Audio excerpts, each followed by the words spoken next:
ઓમકાર બિંદુ સંયુક્તમ નિત્યમ ધ્યાયંતિ યોગિનઃ કામદમ મોક્ષદમ ચૈવ ઓમકારાય નમો નમઃ.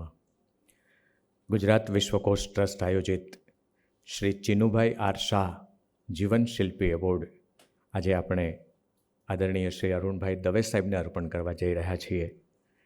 એ કાર્યક્રમમાં મંચ ઉપર બિરાજમાન તમામ મહાનુભાવો અને મંચ સામે બિરાજમાન આપ સૌ મહાનુભાવોનું ગુજરાત વિશ્વકોશ ટ્રસ્ટ હાર્દિક સ્વાગત કરે છે. વિશ્વકોશની પ્રણાલી પ્રમાણે વિશ્વકોશ ગાનથી આ કાર્યક્રમનો પ્રારંભ કરીશું. હું બેન શ્રી અલ્પાબેન શાહને વિનંતી કરું. અલ્પાબેન અહીંથી ચંદ્રકાંત શેઠ લિખિત અને અમર ભટ્ટના સંગીત નિયોજનમાં સ્વરબદ્ધ થયું છે એવું આ વિશ્વકોશ ગાન અલ્પાબેન શાહ પ્રસ્તુત કરશે. અહીં જ્ઞાન સૂર્ય સંચરે આપણું ચિત્ત પ્રકાશિત કરે. અહીં જ્ઞાન યજ્ઞ સહુ કરે ચિત્તનું વિશ્વ વિકાસિત કરે. શબ્દ પ્રકાશે અર્થ ઉજાશે. શબ્દ પ્રકાશે અર્થ ઉજાશે. તર્ક મર્મના સહજ વિકાસે. જ્ઞાનામૃત નિર્ઝરે અર્ઘ્ય સૌ સત્યદેવને ધરે. ધન્ય ગુર્જરીની શુભ દ્રષ્ટિ વિશ્વકોશની એવી સૃષ્ટિ. તમસ તાપ સંહરે અંતરે સુખ સમજણનું ઠરે. રેવા જળશી શક્તિદાયિની સત્ય સમુદા મુક્તિદાયિની.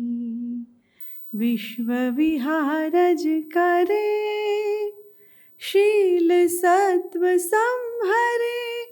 ગુર્જરી વિશ્વરૂપને વરે. ગુર્જરી વિશ્વરૂપને વરે. ગુર્જરી વિશ્વરૂપને વરે.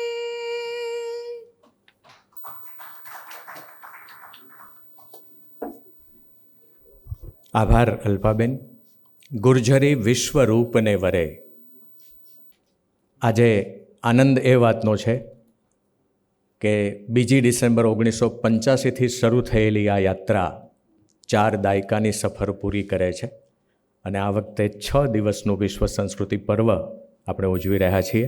આજે એનો 5મ દિવસ અને આજે આપણે ચિનુભાઈ આર શાહ જીવન શિલ્પી એવોર્ડ અર્પણ કરવા જઈ રહ્યા છીએ. ત્યારે ચિનુભાઈ આર શાહ એવોર્ડ વિશે અને આજના પ્રસંગ વિશે થોડી વાત કરવા માટે હું ધીરુભાઈના માનસપુત્ર તરીકે અમે જેમને ઓળખીએ છીએ એવા કુમારપાલ દેસાઈ સરને વિનંતી કરું, જેઓ સતત વિશ્વકોશને નવા નવા મુકામ પર પહોંચાડી રહ્યા છે.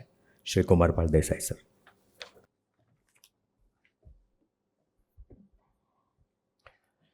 આદરણીય અરુણભાઈ, મારા સ્વજન શ્રી રાજેન્દ્રભાઈ ખેમાણી, મનસુખભાઈ સલ્લા, પલ્લવીબેન ચિનુભાઈ, ભરત મોદી, પ્રકાશભાઈ ભગવતી, અશ્વિનભાઈ અને સ્વજનો, આજે એક અર્થમાં કહીએ તો શિક્ષણના તેજનો ઉત્સવ છે. અમે અમારું જે સૂત્ર છે એ જ્ઞાનામૃતમ ભોજનમ છે. જોકે એમાં થોડીક મુશ્કેલી પડેલી. મેં ધીરુભાઈ સાહેબને કહ્યું કે સાહેબ આ ભોજન કેમ? તો કે તને ન સમજાય, એને માટે બ્રાહ્મણ થવું પડે. પણ એક જ્ઞાનરૂપી અમૃતનું ભોજન એ જેમણે કર્યું છે એવી વ્યક્તિઓ એ ચિનુભાઈ શાહ, અને એ જ રીતે આજે આ મંચ પર બિરાજમાન છે જે વ્યક્તિઓ, એ બધા જ એ એક યા બીજી રીતે શિક્ષણ સાથે ગાઢ રીતે જોડાયેલા છે. ચિનુભાઈ શાહ એક બહુ વિરલ વ્યક્તિત્વ, અને એમ કહી શકાય કે એમના જીવનમાંથી 3 વસ્તુ અમે જોઈ. એક સ્નેહ, બીજું સૌજન્ય અને ત્રીજી સંવેદના. વિદ્યાર્થીઓ પ્રત્યે અપાર સ્નેહ અને કેટલાક એવા અભ્યાસક્રમો જેમ કે કોસ્ટ એકાઉન્ટિંગનો અભ્યાસ એ ગુજરાતમાં એમણે પોતે એનો પ્રારંભ કરેલો. એવા એ ચિનુભાઈ, એમના અવાજમાં એક એવી મીઠાશ હતી કે સામી વ્યક્તિને આપોઆપ પોતાની બનાવી લેતા હતા. અને બીજું કે સંસ્થાઓનું સર્જન કર્યું, એની સાથે સાથે માનવતાનું પણ એમણે સર્જન કર્યું. જુનિયર ચેમ્બરમાં મને યાદ છે કે એમણે એક સર્જન નામની સંસ્થા દ્વારા ગરીબ અને જરૂરિયાતમંદ લોકોને માટે પુષ્કળ મદદ કરેલી. એ સમયે અંબિકા મિલ્સમાં કામ કરતા ત્યારે એમણે વિચાર કર્યો કે બપોરે ભોજન માટે કામદારોને ઘેર જવું પડે છે અથવા તો કંઈક જે હોય તે ખાઈ લેતા હોય છે. એમણે વ્યવસ્થા કરી. અહીંયા આવો ને ત્રિલોકભાઈ પ્લીઝ. એમણે વ્યવસ્થા કરી ભોજનની અને બપોરે અંબિકા વેલમાં આવતા લોકો એ એમને કારણે એ ભોજન લેતા. એ જ્યારે કામ કરતા અંબિકા વેલમાં બહુ ઊંચા પાયરી ઉપર હતા અને ત્યારે એમને કણભા અને કૂવા પાસે 7 ગામ દત્તક લીધેલા. એટલે સેવાની ભાવના બહુ જ પહેલેથી જીવનમાં બહુ આકરો પરિશ્રમ કરેલો. હું એમને ઘેર જતો ત્યારે જોઉં તો આખા પુસ્તકોની વચ્ચે એ ઘેરાયેલા હોય. અને એ અંબિકા મિલ્સમાં હતા ત્યારે જયકૃષ્ણભાઈ અને મૃગેશભાઈ સાથે કામ કર્યું. એ પછી ટોરન્ટમાં UN મહેતા સાથે કામ કર્યું અને ત્યારબાદ અમદાવાદમાં ઇન્સ્ટિટ્યૂટ ઓફ કંપની સેક્રેટરીઝ એની શરૂઆત ચિનુભાઈએ કરી. આજે જે કંપની સેક્રેટરીઝ આટલા બધા આપણે જોઈ રહ્યા છીએ એમાં એની 3 ટર્મ સુધી એ ચિનુભાઈ પોતે એના ચેરમેન હતા. અને સમય જતાં પહેલાં જ ગુજરાતની વ્યક્તિ એવી પહેલી કે જે સમય જતાં ઓલ ઇન્ડિયા કંપની સેક્રેટરીએટ જે હતું એના પ્રેસિડેન્ટ પોતે બન્યા હતા. ગુજરાતમાંથી આવી જે કામગીરી કરી અને પોતે સતત 50 ચેપ્ટરો જે એના હોય કંપની સેક્રેટરીઝના એની મુલાકાત લેતા અને દર વીકેન્ડમાં જવું પડે. જયકૃષ્ણભાઈને કહ્યું કે મારે આ કામ જવાબદારી સ્વીકારવી કે ન સ્વીકારવી. જયકૃષ્ણભાઈ કે જરૂર, તમે ચોક્કસ જાઓ, કારણ કે તમે મારા ખાસ માણસ છો ને તમારી પ્રગતિમાં મારી પ્રગતિ સમાયેલી છે. આ એક એમનું જે પ્રેમ મેળવવાની તાકાત હતી. ઓલ ઇન્ડિયા મેનેજમેન્ટ એસોસિએશનના પ્રમુખ થયા. મલ્ટીનેશનલ કંપનીઓમાં ખૂબ કામ કર્યું. સંબંધ જાળવવાની એક અદ્ભુત કુશળતા એમની પાસે. એમના સંબંધોનો વ્યાપ એટલો જુદા જુદા ક્ષેત્રના કેટલીય લોકો તમને એના મળે. એ અંબિકા કેમિકલ્સ હોય, કડી કેળવણી મંડળ હોય, વાયડા વણિક જ્ઞાતિ હોય, અપના બજાર હોય, ગુજરાત ચેમ્બર ઓફ કોમર્સ હોય, અમદાવાદ મેનેજમેન્ટ એસોસિએશન હોય, આ બધા સ્થાનોમાં એમણે જુદા જુદી પ્રકારે કામ કર્યું. પણ હકીકતમાં એ આત્મસંતુષ્ટ.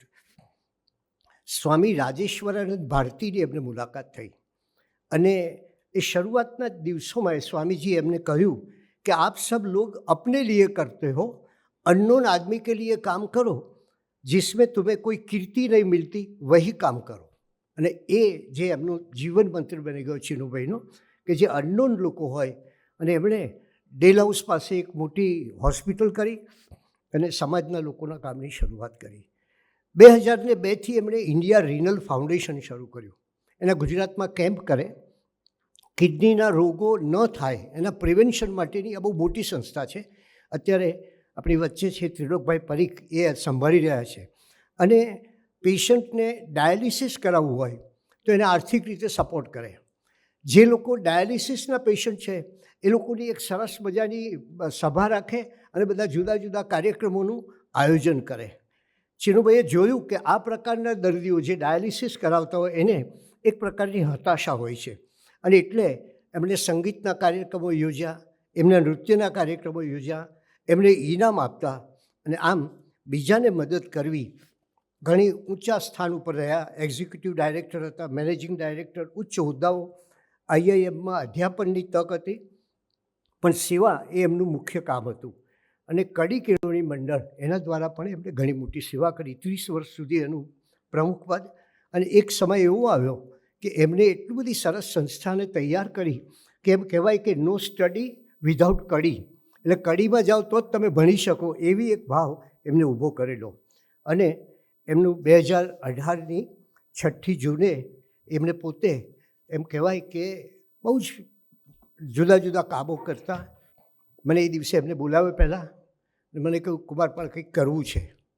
અમે ઘણી દિવાળી મારા પરિવાર સાથે ચિનુભાઈ સાથે ઉજવેલી. એમના વિશે એક સરસ પુસ્તક આપણા રમેશ તન્નાએ એમના જીવન ઉપર સરસ પુસ્તક પણ લખ્યું છે. આવી વ્યક્તિ કે જેણે જીવનભર આ કામ કર્યું, શિક્ષણનું કામ કર્યું, સમાજનું કામ કર્યું, લોકોના દુઃખ દૂર કરવાનું કામ કર્યું, એવી વ્યક્તિનો એવોર્ડ એક એવી જ વ્યક્તિને મળે છે. એના આનંદ સાથે મારી વાતને વિરામ આપું છું. આભાર સર. જેના નામનો એવોર્ડ શ્રી ચિનુભાઈ આર શાહ જીવનશિલ્પી એવોર્ડ આજે જે વ્યક્તિને અર્પણ થવાનો છે, તો એ નામનો અને કામનો આપણને સુપેરે પરિચય કરાવ્યો સર.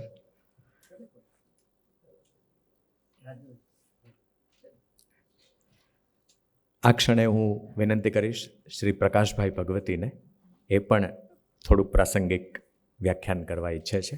આ સભાગૃહમાં આપ ઉપર નામ વાંચી શકો છો, હીરાલાલ ભગવતી સભાગૃહ.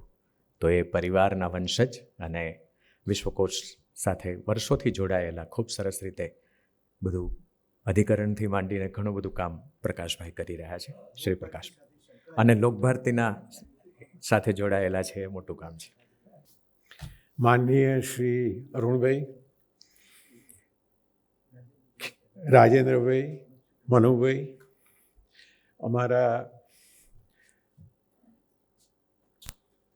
લાડીલા, એ શબ્દ મને વધારે બરાબર લાગે છે, કુમારપાળભાઈ અને નીતિનભાઈ. આજના પ્રસંગે મને એમ લાગે છે કે જે ચિનુભાઈ જે એમની જે ભાવના હતી અને એ ભાવનાથી એમણે જે આ એવોર્ડ આપવાનું નક્કી કર્યું, એને માટે અરુણભાઈ એ ખૂબ જ યોગ્ય વ્યક્તિ છે. અરુણભાઈનો પરિચય આપવાની જવાબદારી કુમારપાળભાઈએ મને સોંપી છે, ખાલી થોડી જ મિનિટોમાં. એટલે એ થોડી મિનિટોમાં અરુણભાઈની બહુ મોટી ઓળખાણ આપી શકાય એ અશક્ય છે. પણ હું એમ કહીશ કે અરુણભાઈનો પરિચય મને ઘણા વર્ષો પહેલાં થયેલો. મને યાદ નથી કે કેટલા વર્ષો થયા, પણ આશરે 20 વર્ષ તો થયા જ હશે.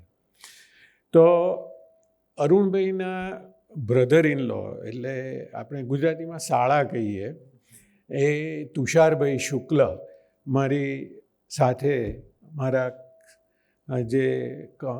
જે પ્રોડક્શન યુનિટ હતા એમાંના એક ટોચના મેનેજર હતા. એમને હું વખતો વખત વાત કરતો કે આપણી કંપનીમાં જે પણ કંઈ આપણે નફો કરીએ એ નફાનો થોડો ભાગ કોઈ સામાજિક હિત માટે વપરાય એવું આપણે કરવું જોઈએ. તો એ વખતે એમણે મને અરુણભાઈનો પરિચય કરાવ્યો. અરુણભાઈનો પરિચય માટે હું સૌથી પહેલાં એમ કહીશ કે ભારતનો સ્વાતંત્ર્ય દિન, એ સ્વાતંત્ર્ય દિને જે જન્મેલો હોય એ રાષ્ટ્રભક્તો હોય ને હોય જ. અને અરુણભાઈ એનો જન્મ એ દિવસે થયેલો છે. જે વાતાવરણ અને જે કુટુંબ જેમાં એમનો જન્મ થયો એ લોકભારતીની સંસ્થા. તમે લોકભારતીમાં એન્ટર થાઓ એટલે જમણા હાથે એક બધા હાઉસિંગ એટલે ઘરોની હારમાળા દેખાય તમને. એ હારમાળામાં ઉછરેલા અરુણભાઈ, એ અરુણભાઈએ અત્યાર સુધી એ સંસ્થાની સેવા કરતા રહ્યા છે. એમનો મારી પરિચયની જે હું વાત કરતો હતો કે તુષારભાઈએ મને એમની ઓળખાણ કરાવી, ત્યારે અમારી એવી ઈચ્છા હતી કે ગામડામાં જે પણ આપણે ગામડાની વસ્તી જો જોઈએ તો ભારતની વસ્તીના 60% જેટલી તો વસ્તી છે જ. તો એ વસ્તી અને શહેરમાં લેતા લોકો એ વચ્ચે એની વચ્ચે ઘણો બધો આવકનો તફાવત છે અને એને લીધે એમની જિંદગી સુધારવી એક દરેક વ્યક્તિનું એક જે પણ એ કરી શકે એ કરવાની જરૂર છે. તો એટલા માટે અમે અરુણભાઈને વાત કરી કે અમે ગામડા દત્તક લેવાની એ વખતે સ્કીમ ચાલતી હતી અને એ સ્કીમમાં મને એમ લાગ્યું કે આપણે થોડા ગામ લઈએ તો કેમ, પણ એ બધી જે બધી હતી પણ એનાથી પણ કંઈક વધારે કંઈક વિશેષ મને એવું જોવા મળ્યું કે લોકભારતી સંસ્થા, એ સંસ્થા આપણા રઘુવીરભાઈ એના ચેરમેન છે સાહેબ, પણ આપણને એમ લાગે કે એક ખેડૂત માણસ એ કેટલો મોટો લેખક થઈ શકે છે. તો એ છે તે એમની જે અરુણભાઈએ અમને 2 સુઝાવ આપ્યા. એક તો કેળવણી માટે, એટલે અમે થોડા વખત પછી, એટલે લગભગ અરુણભાઈ મને લાગે છે 5-1 વર્ષથી આપણું કેન્દ્ર ચાલે છે. 5 વર્ષ પહેલાં માયધર એક સંસ્થા હતી જેને રિવાઈવ કરવાની ખાસ જરૂર હતી. તો એ સંસ્થા રિવાઈવ થઈ અને ત્યાં એક સાયન્સ સેન્ટરનું નિર્માણ થયું.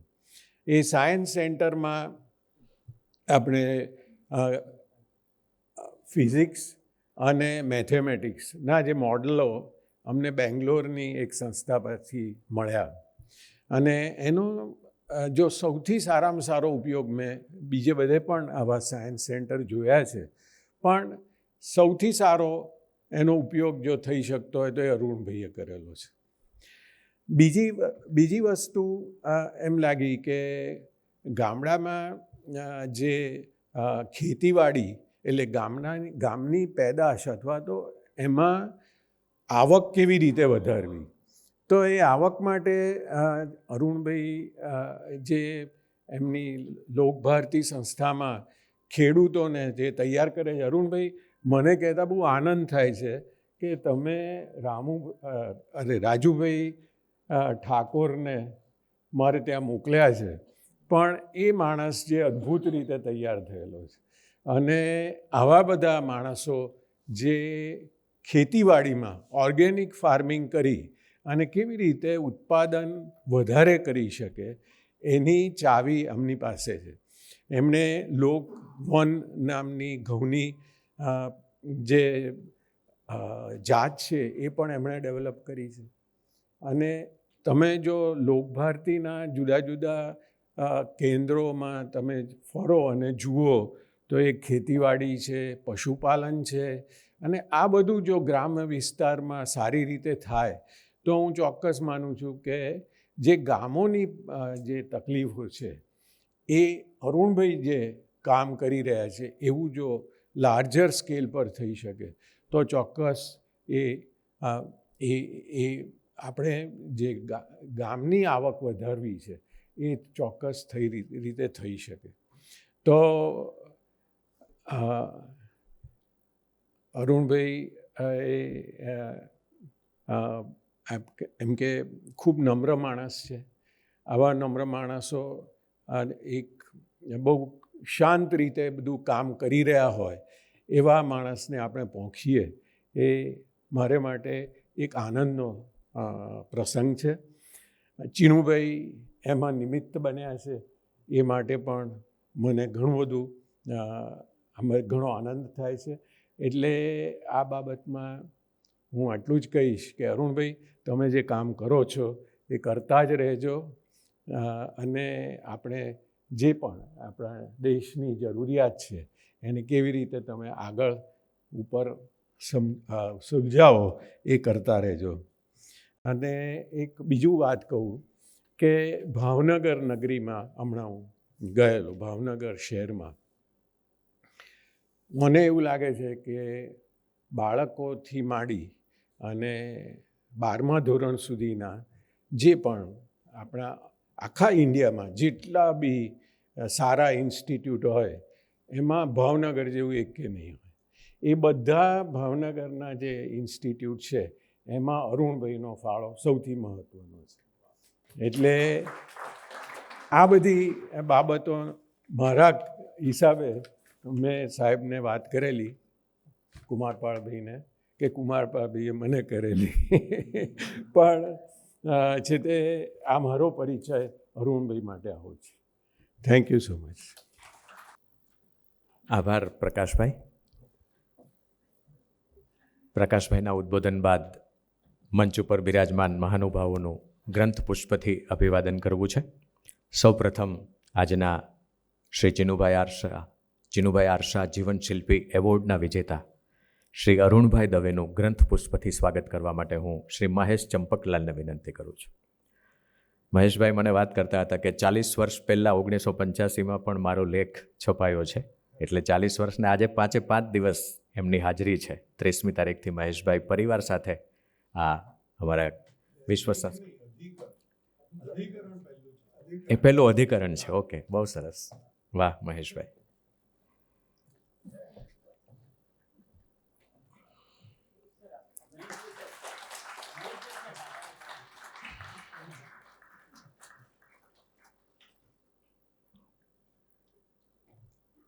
શ્રી રાજેન્દ્ર ખીમાણી સાહેબના સ્વાગત માટે હું શ્રી કિશોરસિંહ સોલંકી સાહેબને વિનંતી કરું છું.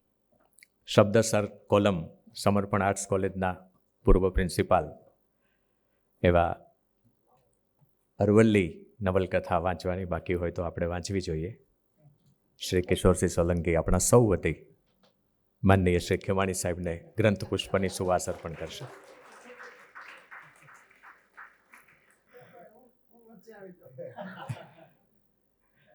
આભાર કિશોરસિંહ. શ્રી મનસુખ સલ્લા સાહેબના સ્વાગત માટે હું શ્રી કિરીટ દુધાતને વિનંતી કરું છું. ગુજરાતી સાહિત્ય પરિષદનું મુખપત્ર પરબનું સંપાદન કિરીટભાઈ સરસ રીતે સંભાળી રહ્યા છે. બહુ મોટા વાર્તાકાર એવા જ વિવેચક શ્રી કિરીટ દુધાત મનસુખ સલ્લા સાહેબને ગ્રંથ પુષ્પની સુવાસ અર્પણ કરશે.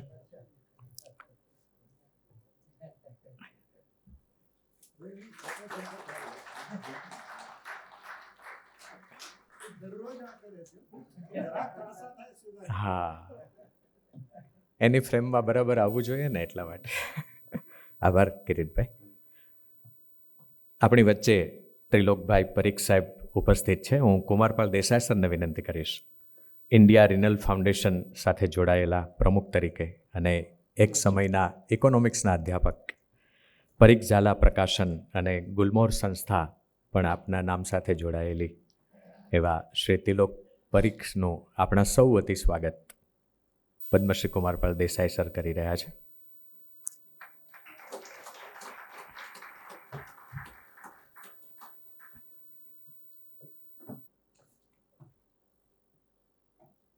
શ્રીમતી પલ્લવીબેન ચીનુભાઈ શાહ આપણી વચ્ચે બિરાજમાન છે. હું પ્રીતિબેન શાહને વિનંતી કરીશ, આપ અમારા વતી પલ્લવીબેનને ગ્રંથ પુષ્પથી અભિવાદિત કરશો. આપણે તાળીઓથી આ ક્ષણોને શાશ્વત બનાવ્યું. શ્રી ભરત મોદી આપણી વચ્ચે બિરાજમાન છે. હું શ્રી બોરીસાગર સાહેબને વિનંતી કરીશ, આપ શ્રી ભરત મોદી સાહેબનું પણ ગ્રંથ પુષ્પની સુવાસ અર્પણ કરીને સ્વાગત કરશો.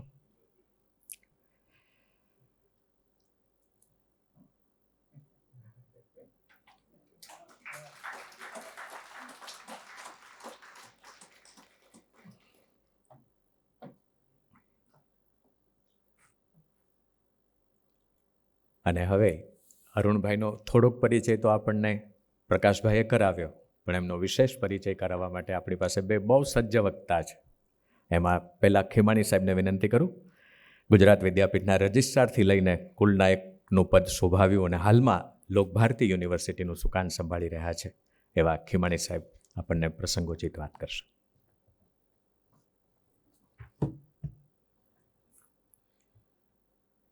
આદરણીય અરુણભાઈ, કુમારપાળભાઈ, મનસુખભાઈ, પ્રકાશભાઈ, અશ્વિનભાઈ અને આપ સૌ આદરણીય. અરુણભાઈનો પ્રકાશભાઈએ જેમ કહ્યું એમ પરિચય આપવો થોડી સમયમાં અઘરું કામ છે, કારણ કે જેમણે હંમેશા કામને જ પ્રાધાન્ય આપ્યું છે એવાનો પરિચય જ્યારે આપવાનો હોય ત્યારે જરા મુશ્કેલી થાય. પણ મેં લાંબો સમય એમની સાથે કામ કર્યું છે અને એના અનુભવમાંથી મને એવું લાગે કે સામાન્ય રીતે આપણે એવું કહેતા હોઈએ છીએ કે વહીવટમાં લાગણીઓ ના ચાલે.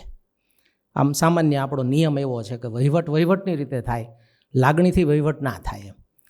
પણ એમાં અરુણભાઈ છે એ જુદા છે, એમનો વહીવટ લાગણીથી કરે છે. એટલે તમને ક્યાંય એવું ન દેખાય કે કોઈકને માટે કશું કટું કરવું પડ્યું હોય, ક્યારેય ન હોય. મને બરાબર યાદ છે જ્યારે હું વિદ્યાપીઠમાં નવો આવેલો એ અહીંયા હતા, અમારે એક મોટો પ્રશ્ન ઊભો થયેલો અને તમને નવાઈ લાગે કે એણે કેવી રીતે શોધી કાઢ્યું. એ કે મારા બાનું નામ પુષ્પાબેન છે અને તમારા બાનું નામ એ પુષ્પાબેન છે, તો બે પુષ્પાબેનના પુત્ર પુત્રી તરીકે આપણે સાથે ન બેસી શકીએ? આ લાગણીના સંબંધો. એટલે અરુણભાઈ હંમેશા લાગણીથી કામ કરનારા માણસ, અને આવું ભાગ્ય જ આપણને જોવા મળે. અત્યારે પણ લોકભારતીમાં તમે જાઓ તો લાગણીથી જ કામ ચાલે છે. એવું નહીં કે ભાઈ આને આ પદ છે કે આને આ છે કે આને આ છે. અરુણભાઈની વાત અરુણભાઈ કહે કે આટલું કરવાનું છે, અને અરુણભાઈને બધા કહી શકે કે આવું ના થઈ શકે, આવું પણ કહી શકાય. એટલે એવી રીતનો જે વહીવટ કરી શકે એ અરુણભાઈ. આપણે સૌ જાણીએ છીએ કે વિજ્ઞાન દર્શન માસિક છે એ વર્ષો સુધી ચલાવ્યું, અને આજે જેમ બધા જ માસિકોનું મરણ થાય છે એમ એનું પર મરણ થઈ ગયું. પણ મારે વાત એ યાદ કરવી છે કે 1980માં એમણે પુનર્નવા ખેતી એ શીર્ષક હેઠળ વિશેષાંક બહાર પાડેલો, જેને આજે આપણે સજીવ ખેતી કહીએ છીએ, પ્રાકૃતિક ખેતી કહીએ છીએ. એ તો છેલ્લા 20 વર્ષમાં આવ્યું. પણ 1980માં ખેતીમાં આ આખી વાત કે અહિંસક રીતે ખેતી થઈ શકે, હિંસાથી ખેતી ન કરાય, અને એના આખો એક વિશેષાંક વિજ્ઞાન દર્શને બહાર પાડ્યો. એટલે આપણે સમજી શકીએ કે કેટલું આગળ જોઈ શકે છે કે 50 વર્ષ 30 વર્ષ પછી છે જે આવવાનું છે એને એણે 80માં બતાવી દીધું કે ભાઈ જો આવું ખેતીમાં આવું કરવું પડે આપણે. તો વિજ્ઞાન દર્શન તો એક બહુ સરસ માસિક તરીકે ચાલ્યું. અત્યારે આપણે સૌ જાણીએ છીએ, અમે બધા જ માસિકોમાં તકલીફ છે, મેં એને તકલીફ પડીને બંધ કર્યું, એ પછીનો મુદ્દો છે. બીજું એમને છે એ અનેક કામોના સંદર્ભે અનેક એવોર્ડો મળ્યા છે. પણ મારા મનમાં જે 2002ની અંદર કે 2003ની અંદર એમને બજાજ એવોર્ડ મળ્યો, 2002માં બજાજ એવોર્ડ મળ્યો. અને બજાજ એવોર્ડ શેને માટે મળ્યો એ અગત્યનું છે. બજાજ એવોર્ડ તો ઘણા બધા અત્યારે આપણે ત્યાં બજાજ એવોર્ડ મેળવનારા છે, પણ ગામડાની અંદર જે ઉર્જા છે એ ઓલ્ટરનેટિવ ઉર્જા, જેને આપણે હરિત ઉર્જા કહીએ છીએ કે જેનાથી નુકસાન ન થાય, એવી ઉર્જાના ક્ષેત્રમાં કામ કર્યું હોય અને આજુબાજુના વિસ્તારની અંદર એનો એક આખો ઊભો થયો હોય માહોલ, એવું કામ એમણે કરેલું. દાખલા તરીકે એ વખતે છે એ ચૂલા હતા, હું જે વાત કરું છું એ 70-80ના દાયકામાં. તો 70-80ના દાયકામાં ગામડાઓમાં ચૂલા હતા. તો એમાં ઓછું બળતણ વાપરીને વધારે એનર્જી કેમ પેદા થઈ શકે, એના 27,000થી 30,000 ચૂલાઓનું વિતરણ એ આખા વિસ્તારમાં કર્યું. અને એવી જ રીતે સોલારની આખી વાત, સોલાર ટીવી સુધી લઈ ગયા. આપણે તો જે સોલાર ટીવી નથી જોયું, પણ તો સોલાર ટીવી એ ચલાવતા હતા. તો આ સોલારની આખી વાત, અને મારે કહેવું જોઈએ કે આ સોલારની વાત જ્યારે કરીએ છીએ ત્યારે એક જમાનો હતો, મને એમ છે 80-90ના દાયકામાં, કે દીકરીને જ્યારે વળાવે ત્યારે કરિયાવરમાં સોલર કુકર આપતા. આટલું પોપ્યુલરાઇઝ કરેલું કે કરિયાવરમાં છે એ સોલર કુકર આપવું જેથી કરીને એને ચૂલો ફૂંકવો ન પડે. તો આટલું પોપ્યુલરાઇઝેશન જે કરી શકે એવા વૈજ્ઞાનિક, આમ વૈજ્ઞાનિક કહેવાય, કારણ કે એણે બધા જ કામો છે એ વિજ્ઞાનને આધારે, વિજ્ઞાનને સાથે રાખી અને કર્યા છે. એટલે એ રીતે એમનું અલગ પ્રદાન, અને મેં કહું એમ બજાજ એવોર્ડ છે એને એના માટે મળેલો કે જે સોલરનું કામ અને એ જે કામ એમણે કર્યા અને ગામડાની અંદર છે એ આખી વસ્તુઓને લઈને ગયા. એટલે એ આખી વાતને એમણે આગળ વધારી. બીજું 70ના દાયકાથી વિજ્ઞાન જે છે એ વિજ્ઞાનને લોકો સમજી શકે એવી ભાષામાં વિજ્ઞાન આપવું, એનું કામ અરુણભાઈએ કર્યું છે. અરુણભાઈ કહેતા હોય છે ઘણીવાર કે જ્યારે મેં વિજ્ઞાનનું કામ શરૂ કર્યું ત્યારે આપણે જે અત્યારે સોફ્ટ બોર્ડ જોઈએ છીએ ને, જેમાં આપણે પોસ્ટર ચિટકાવીએ છીએ, એ કે તેથી અમારી પાસે સોફ્ટ બોર્ડ નહોતા, તો કોથળા હોય ને એ કોથળા લટકાવતા ને એની ઉપર છે એ પોસ્ટર ચિટકાવીને પ્રદર્શનો કર્યા છે. તો આ આખી વાતને, વિજ્ઞાનને લોકો સુધી લઈ જવી એ વાત છે. આપણને બધાને ખ્યાલ છે કે વિજ્ઞાન કઈ રીતે લોકોથી અભિમુખ થઈ ગયું છે. લોકો એની સાથે બેસી શકતા નથી વિજ્ઞાનની સાથે. એ બહુ સરસ દાખલો આપે કે આપણે કોઈ પણ ધાતુ છે એ દબાય એટલે પહોળી થાય, લાંબી થાય, એવું આપણે સમજાવીએ. તો એમ કે એનો દાખલા તરીકે વિજ્ઞાનમાં એવું આવે કે રેલવેના પાટા ઉપર તમે પૈસો મૂકો ને રેલવે પાસ થાય તો પૈસો છે લાંબો થઈ જાય. એટલે અરુણભાઈ એમ કે જેણે રેલવે નથી જોઈ, એણે પાટો નથી જોયો, એને આપણે વિજ્ઞાન કઈ રીતે શીખવીએ કે તું પૈસો ત્યાં મૂકીશ એટલે લાંબો થશે? કારણ કે એની તો કલ્પના જ નથી કે આ રેલવે અહીંયા છે એમ. તો એને કઈ રીતે વિજ્ઞાન શીખવવું એનું કામ છે એમણે બહુ બખૂબી રીતે છે એ કર્યું છે અને અત્યારે પણ કરી રહ્યા છે. અત્યારે જે છેલ્લી આખી વાત આપણે અત્યારે સમજી રહ્યા છીએ કે સરકાર ધીમે ધીમે શાળાઓની કેળવણી, એક બીજી પણ મારે વાત કરવી છે કે સામાન્ય રીતે બધા શિક્ષણ શાસ્ત્રીઓ હોય, પણ આ તો કેળવણીકાર છે, શિક્ષણ શાસ્ત્રી નથી. શિક્ષણ શાસ્ત્રી અને કેળવણીકારમાં ફરક છે, આપણે બધા જાણીએ છીએ. આ કેળવણીકાર છે, શિક્ષણ શાસ્ત્રી નથી. ચોક્કસ ગુજરાત સરકાર એમનો શિક્ષણ શાસ્ત્રી તરીકે એનો લાભ લે છે, પણ એની વાત તો કેળવણીની જ હોય. અને કેળવણીની વાત હોય એ ત્યાં સુધી કે હમણાં આ જે શનિવાર આવ્યો છે ને, આનંદી શનિવાર તરીકે હવે શાળાઓમાં ઉજવવાનો છે. તો એ આનંદી શનિવાર છે એ મોજીલા શિક્ષણની રીતે અરુણભાઈ 10 વર્ષથી કરે છે કે 20 વર્ષથી કરે છે. હવે તો આજે આવ્યું અહીંયા તો, પણ એ તો 20 વર્ષથી મોજીલું શિક્ષણ કરે છે. મોજીલા શિક્ષણના પ્રયોગની વાત તો એમની પાસેથી સાંભળવી પડે આપણે કે શાળામાં વિદ્યાર્થીને મજા આવવી જોઈએ.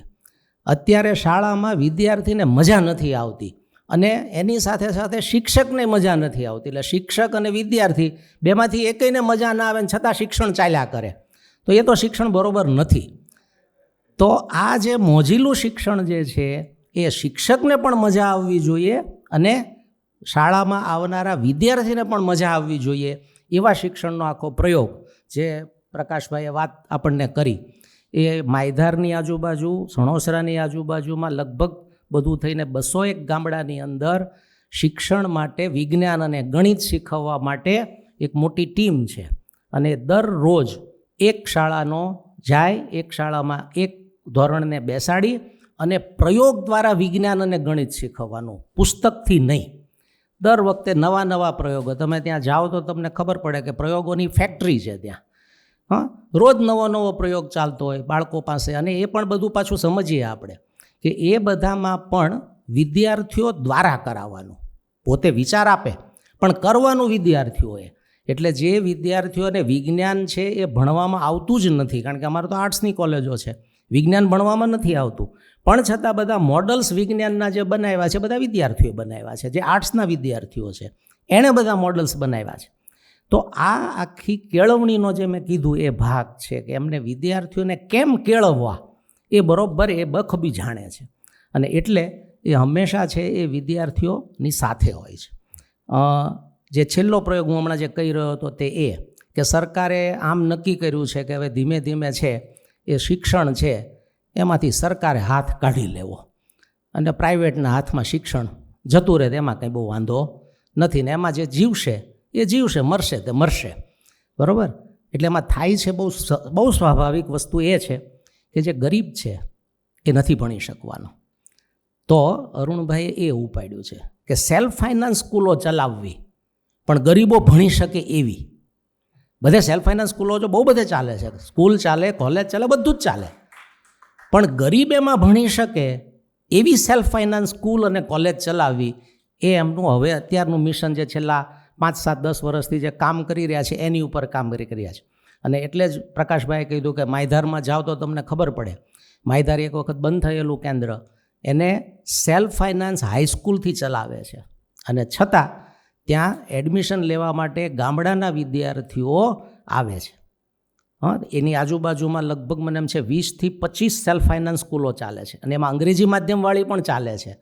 આમ છતાં માયધારની શાળાની અંદર વિદ્યાર્થીઓને એડમિશન માટે છે એ અગાઉથી નામ નોંધાવી દે તો એડમિશન મળે.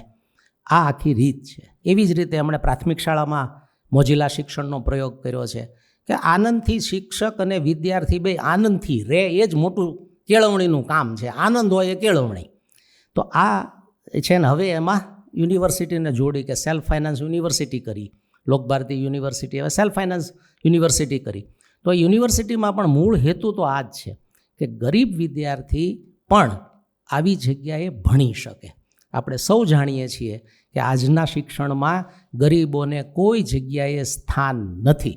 તો અરુણભાઈ કેળવણીકાર તરીકે છે એ બરોબર ગરીબોની નસ પકડી અને એમને કેળવણી આપવી એ એમનું મુખ્ય કામ રહ્યું છે.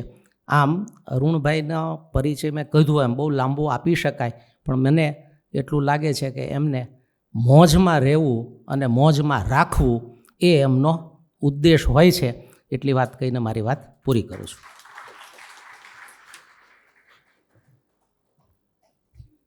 આભાર ખીમાણી સાહેબ.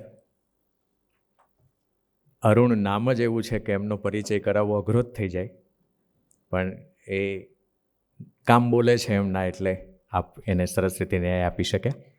હવે વિનંતી કરીશ મનસુખ સલ્લા સાહેબને, જેઓ નર્મદ ચંદ્રક વિજેતા છે, ગુજરાત કેળવણી પરિષદ સાથે વર્ષોથી કામ કરી રહ્યા છે. હૈયે પગલાં તાજા, અનુભવની એરણ પર, ગાંધી દુનિયાની નજરે, આવા સુંદર પુસ્તકો આપણને સલ્લા સાહેબ પાસેથી મળ્યા છે. હું સલ્લા સાહેબને વિનંતી કરું કે આપ પણ અમને આપના દર્શને અરુણભાઈનો પરિચય કરાવો. શ્રી મનસુખ સલ્લા સાહેબ.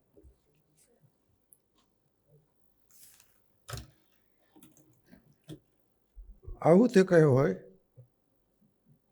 તમે મારો પરિચયમાં મુખ્ય બાબત જ છોડી દીધી. હું લોકભારતીમાં 38 વર્ષનો એ ઉલ્લેખ જ નહીં.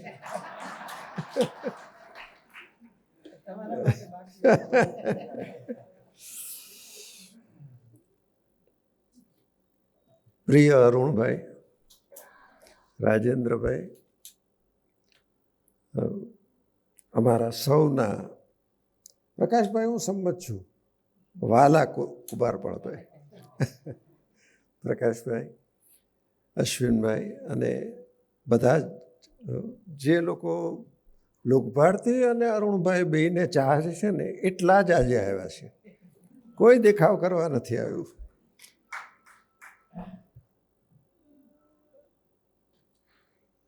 અડત્રીસ વર્ષ અમે સાથે રહ્યા, કામ કર્યું, ક્યારેક ઝઘડ્યા પણ ખરા અને પાછા એકબીજાને ચાહતા રહ્યા.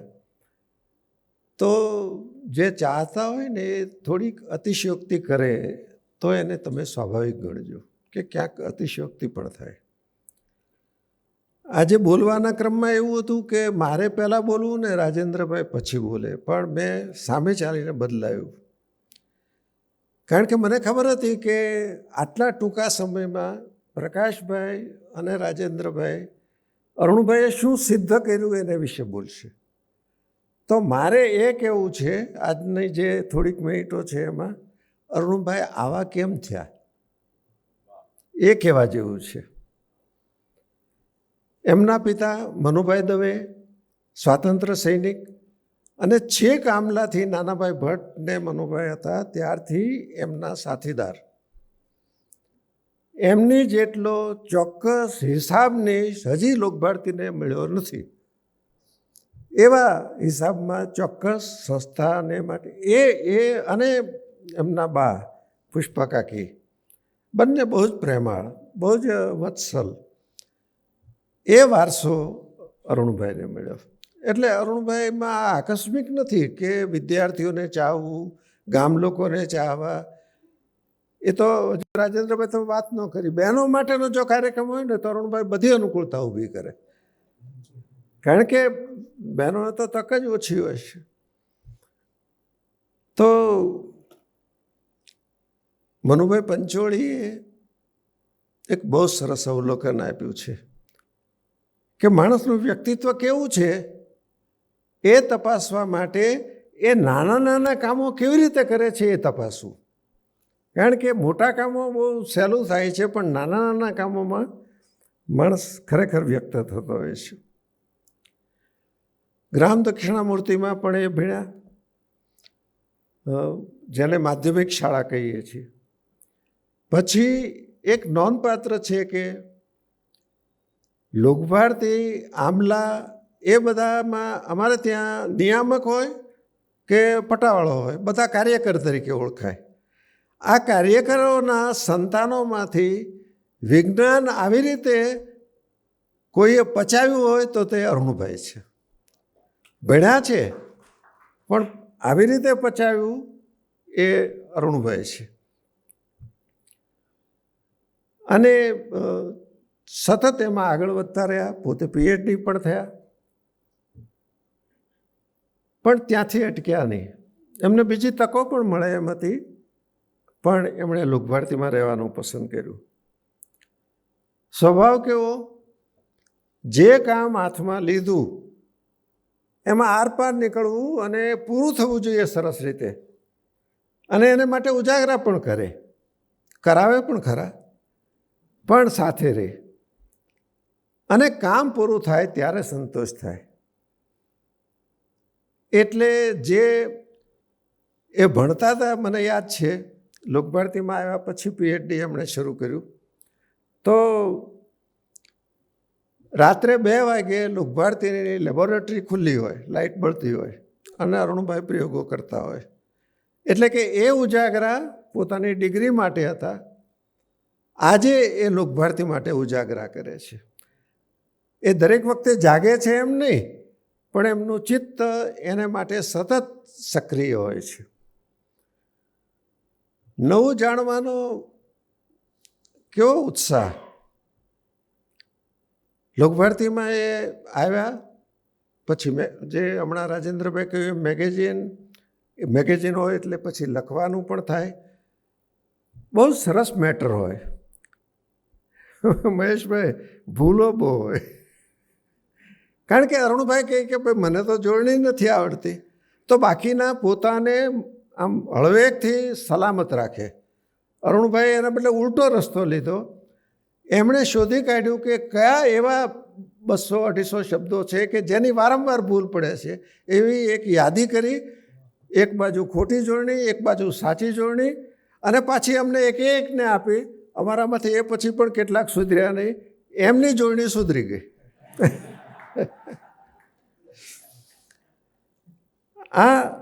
આજે એટલે ત્યાંથી લઈને એમને વિચાર આવે કે એસન્ટ ઓફ મેન છે એ આપણે લોકભારતીના વિદ્યાર્થીઓને બતાવવું જોઈએ.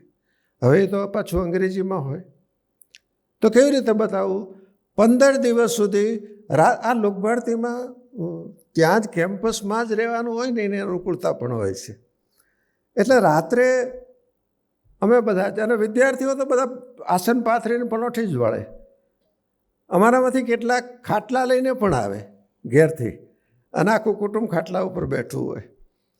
અને એસન્ટ ઓફ મેન, હવે એ કેટલાકને અઘરું પણ પડે, તો અરુણભાઈ પહેલાં એનું સરળ ગુજરાતી સમજાવે, પછી વચ્ચે વચ્ચે અટકાવીને પાછું સમજાવે કે આ તમે સમજ્યા ને, અહીંયા આમ કહી રહ્યા છે. આ એમની હોશ કે જે ઉત્તમ આપણને મળ્યું તે અન્ય સુધી પહોંચાડો. અરુણભાઈ આવા કેમ છે?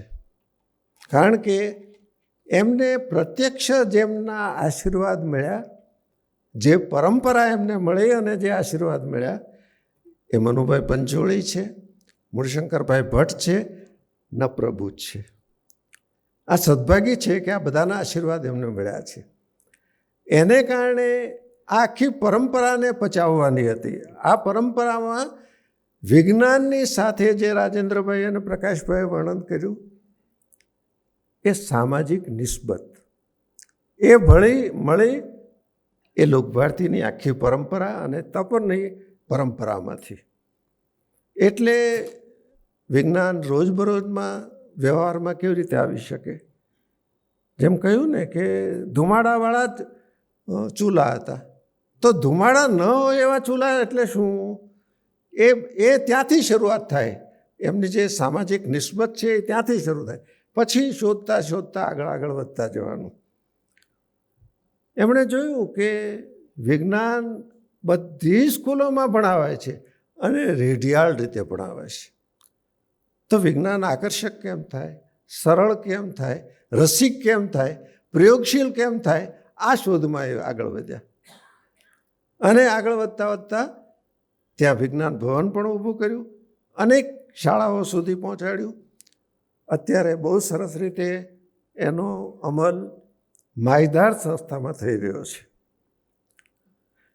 એમની કાર્ય પદ્ધતિ કેવી? જે બાબત હાથમાં લે એનું પહેલાં પૃથ્થકરણ કરે, એના તારણો મેળવવાના, તારણોને તટસ્થ રીતે તપાસવાના અને પછી પગલું ભરવાનું. આ સંસ્થાનું બજેટ બનાવવાનું હોય, નવું મકાન ચણવાનું હોય, કોઈક એક નવો વિભાગ કરવાનો હોય, વિદ્યાર્થીઓનો કોઈક પ્રશ્ન હોય, દરેકમાં આ કાર્ય પદ્ધતિથી આગળ વધે. એટલે આ સંસ્થાઓ, જેમણે કહ્યું ને રાજેન્દ્રભાઈએ,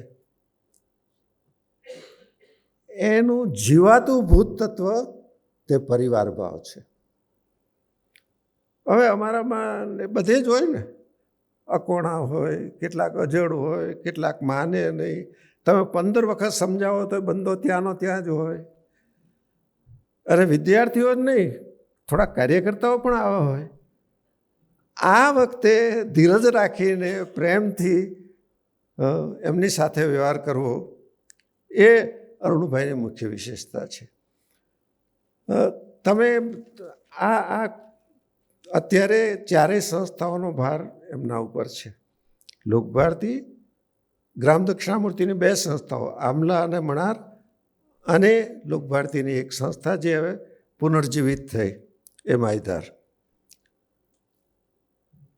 મારે કહેવું જોઈએ કે જો પૈસા હોય ને તો તમે અદ્ભુત દેખાવડી સંસ્થા ઊભી કરી શકો અને માણસોને પણ લાવી શકો, સાધનો લાવી શકો, અદ્ભુત દેખાવ કરી શકાય.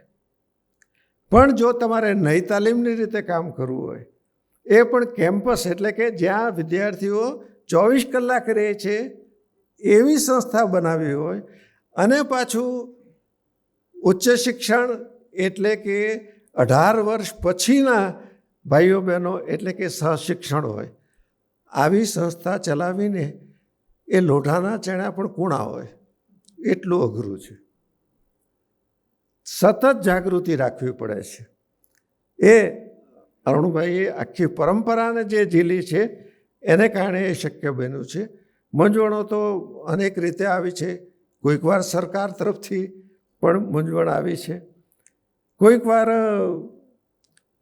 એક માણસ નિવૃત્ત થાય પછી બીજો માણસ લેવાનો હોય, તો નિષ્ઠાવાળા માણસો મેળવવા એ આજે કઠણ થવા માંડ્યું છે. વાલીઓની અમુક અપેક્ષા હોય કે નહીં, આમ કરો, તમે આમ ચલાવો, તમે આવું ન કરાવો. અને હવે એમણે બહુ જ મોટી જવાબદારી લીધી તે યુનિવર્સિટીની, સેલ્ફ ફાઇનાન્સ યુનિવર્સિટી. તો અત્યારે એ સતત એ વિચારી રહ્યા છે કે વિદ્યાર્થીઓને પોસાય એવું છાત્રાલય, એટલે કે એની વ્યવસ્થા, એનો ભોજન ખર્ચ, એ બધું જ, અને શિક્ષણ ફી ઓછામાં ઓછી હોય. આ બધા જ પ્રશ્નોને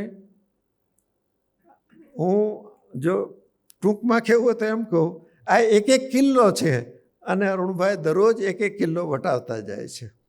આ સ્વાભાવિકપણે જે કરી રહ્યા છે. વિજ્ઞાનના બધા જ કેન્દ્રો, બધા જ વિભાગો એ એમના રસના વિષય છે. એની વાત હું બહુ નહીં કરું અત્યારે. પણ અરુણભાઈની એક લાક્ષણિકતા પણ કહેવી જોઈએ. લોકભારતીમાં આજથી 45 વર્ષ તો અમે બધા તો ત્યાં જ રહીએ. દિવાળી ને બેસતું વર્ષ ત્યાં જ હોય. એટલે બધા જ પોતાના આંગણામાં રંગોળી કરે. અને અરુણભાઈની રંગોળી ને એક અમારા ભરતભાઈ પટેલ ક્લાર્ક હતા, એ બેની રંગોળી આખી લોકભારતીમાં સૌથી સરસ હોય અને લગભગ રાત્રે 2 વાગે પૂરી થાય. પછી સાચો કૂતરા બગાડે નહીં એટલે ઊંધા ખાટલા પાછા એને ઢાંકવાના. આ બધું જ કરવાનું.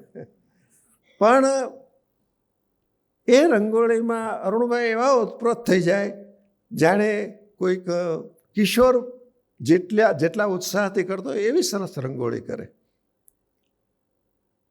હું આને આજની લોકભારતીના સંદર્ભમાં બોલાવતો હતો કે આ જે પેલી 45 વર્ષ પહેલાંની રંગોળી કે જેને માટે ઉજાગરા કરે, અને અમારે ત્યાં તો પાછા બીજે દિવસે બેસતા વર્ષે 5 વાગે તો જીતુ બાપુ આવી જાય, સાલ મુબારક. આની વચ્ચે કેમ અરુણભાઈનું ચિત્ત કામ કર્યું છે? હવે જરાક એક અંગ્રેજી સારો શબ્દ વાપરું, બ્યુટિફિકેશન. કે જે કંઈ હોય તે સુંદર લાગવું જોઈએ, સરસ હોવું જોઈએ, ગોઠવાયેલું હોવું જોઈએ. અને આજે લોકભારતીમાં જે કોઈ આપણામાંથી ગયા હશે એમને અનુભવ થયો હશે કે એક રૂપાળી કન્યા જેવી લોકભારતી બની શકી છે. એ આખું તપ અરુણભાઈનું છે, દ્રષ્ટિ અરુણભાઈની છે.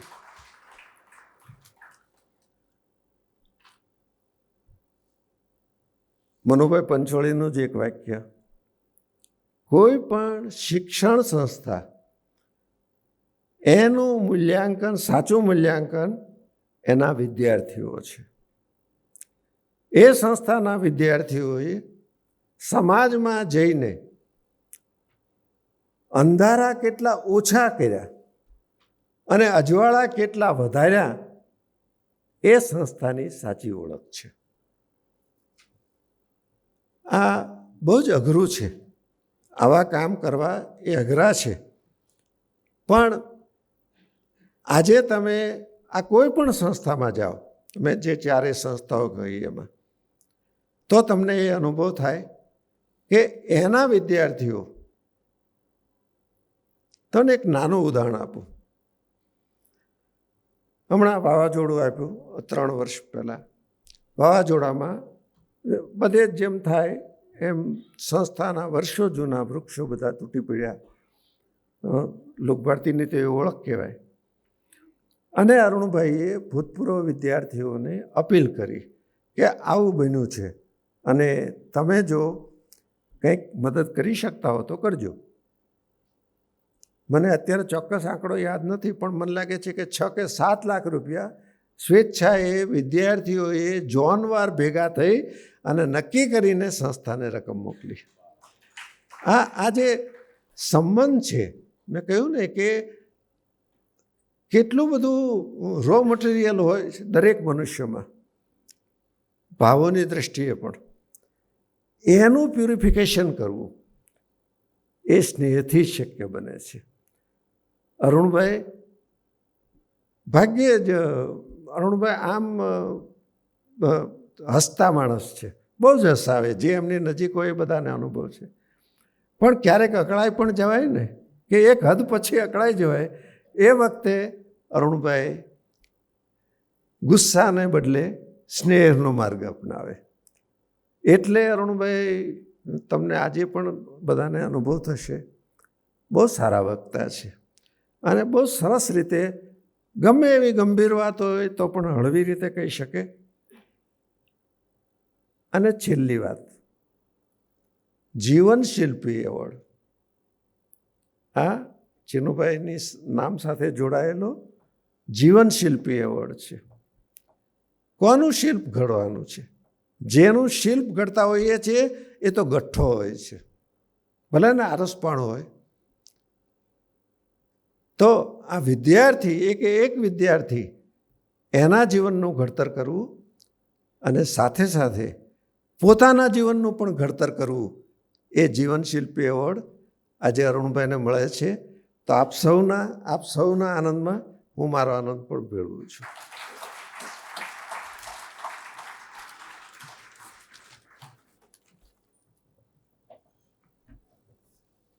ખૂબ ખૂબ આભાર સલ્લા સાહેબ. વિશ્વકોશ આજે 40 વર્ષ પૂરા કરે છે અને વિશ્વ સંસ્કૃતિ પર્વ આપણે ઉજવી રહ્યા છીએ, ત્યારે થોડીક વિશ્વકોશ વિશે પ્રસંગોચિત વાત કરવી મને ગમે. ઓનલાઈન જેના 4 થી 5 લાખ વ્યુઅર્સ રોજ દુનિયાભરમાં ખૂણે ખૂણેથી વિશ્વકોશ સર્ચ કરતા હોય છે. વિશ્વકોશના 25 ગ્રંથો અને એ પછી ચંદ્રકાંત શેઠ સાહેબ અને જોડાયા અને બાળ વિશ્વકોશના 10 સરસ મજાના કલરફુલ ગ્રંથોનું પ્રકાશન થયું.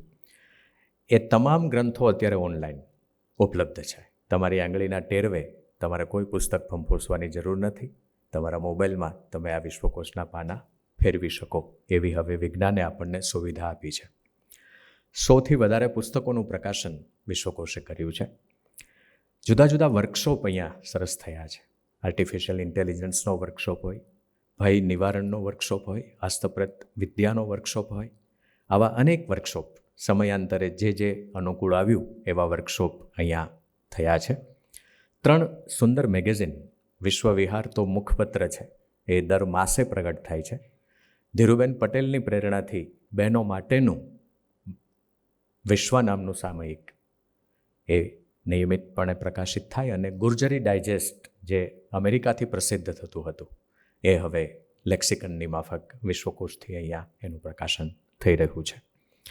સરસ મજાના વિજ્ઞાન વિશેના પુસ્તકો પણ થયા છે. વિક્રમ સારાભાઈ સીવી રામન હોય, આર્યભટ્ટ વિશેનું હોય, અંતરિક્ષ વિજ્ઞાનની વાતો હોય, આવા અનેક પુસ્તકો. લગભગ કોઈ છેડો, કોઈ ખૂણો વિશ્વકોશે છોડ્યો નથી. કંઈ ખૂટતું હોય તો આપ પણ સજેસ્ટ કરશો કે આવું વિશ્વકોશ પ્રકાશન કરી શકે, તો એના માટે પણ વિશ્વકોશની ટીમ તૈયાર છે. આજે જ્યારે ચિનુભાઈ આરસા જીવન શિલ્પી એવોર્ડ આપણે મુરબ્બી શ્રી દવે સાહેબને અર્પણ કરવા જઈ રહ્યા છીએ, ત્યારે આ એવોર્ડ કોને કોને અપાયો એના પણ નામો મારે આપને આપવા જોઈએ. સૌપ્રથમ આ એવોર્ડ હિમાંશુ પટેલને અપાયો. બીજો એવોર્ડ અપાયો કપિલભાઈ શાહ અને એમનું જતન ટ્રસ્ટ. ત્રીજો એવોર્ડ ગોપાલભાઈ સુતરિયા, ગોપાલ ગૌશાળાવાળા. અને લાસ્ટ યર, ગત વર્ષે આપણે હિરજીભાઈ અને ગોદાવરીબેન ભીંગરાડિયાને આ એવોર્ડથી વિભૂષિત કર્યા. આ વર્ષે 2025નો આ એવોર્ડ આપણે અરુણભાઈ દવેને અર્પણ કરવા જઈ રહ્યા છીએ. ત્યારે સૌ પ્રથમ હું બધા મહાનુભાવોને થોડા આગળ આવી જવા વિનંતી કરીશ. અગ્રસ્થાને પધારશો બધા. અરુણભાઈનું શાલથી સન્માન કરવા માટે હું મનુભાઈ શાહને વિનંતી કરીશ. શાલ પછી સ્મૃતિચિહ્ન અર્પણ કરવા માટે હું નીતિનભાઈ શુક્લને વિનંતી કરું છું. અત્યારે મનુભાઈ શાહ શાલથી સન્માનિત કરી રહ્યા છે શ્રી અરુણભાઈ દવેને. શ્રી ચિનુભાઈ આરસા જીવન શિલ્પી એવોર્ડ શ્રી નીતિનભાઈ શુક્લ અર્પણ કરે. આ એવોર્ડ સાથે જોડાયેલી કેશ રાશિ અર્પણ કરવા માટે હું બેન શ્રી પલ્લવીબેન ચિનુભાઈને વિનંતી કરીશ. પલ્લવીબેન પણ મંચ પર પધારશો. પલ્લવીબેન ચેક અર્પણ કરે ત્યાં સુધીમાં હું આ વાંચન કરું છું. ગુજરાત વિશ્વકોશ ટ્રસ્ટ શ્રી ચિનુભાઈ આર શાહ જીવન શિલ્પી એવોર્ડ શ્રી અરુણભાઈ દવેને. મહાત્મા ગાંધીજીના આદર્શોને વરેલા આપે 5 દાયકા સુધી શિક્ષણ, વિજ્ઞાન અને ટેકનોલોજીના સમન્વયનું મહત્ત્વનું કાર્ય કર્યું છે. ગામડાના યુવાનોમાં વિજ્ઞાન પ્રત્યે અભિમુખતા જગાડી. સણોસરામાં લોકભારતી સમુદાય વિજ્ઞાન સેન્ટરની સ્થાપના, જે આજે સૌરાષ્ટ્રના 20 કોમ્યુનિટી સાયન્સ સેન્ટરની નેટવર્કની સ્થાપના સુધી પહોંચ્યું. સંવર્ધન અને વિકાસમાં આપની મહત્ત્વપૂર્ણ ભૂમિકા રહી છે. વિજ્ઞાન અને ટેકનોલોજી દ્વારા લોકજીવનમાં પરિવર્તન આણનારા મહાનુભાવને અપાતો શ્રી ચિનુભાઈ આર શાહ જીવનશિલ્પી એવોર્ડ આપને એનાયત કરતા વિશ્વકોશ આનંદ અનુભવે છે. ટ્રસ્ટી મંડળ વતી કુમારપાળ દેસાઈ, 4 ડિસેમ્બર 2025, ગુજરાત વિશ્વકોશ ભવન.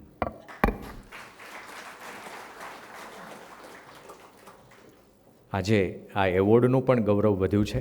અરુણભાઈ જેવી વ્યક્તિને અર્પણ થયો ત્યારે હું અરુણભાઈને વિનંતી કરું, અરુણભાઈ આ તકે એમનો રૂડો પ્રતિભાવ આપણને પાઠવે. શ્રી અરુણભાઈ દવે.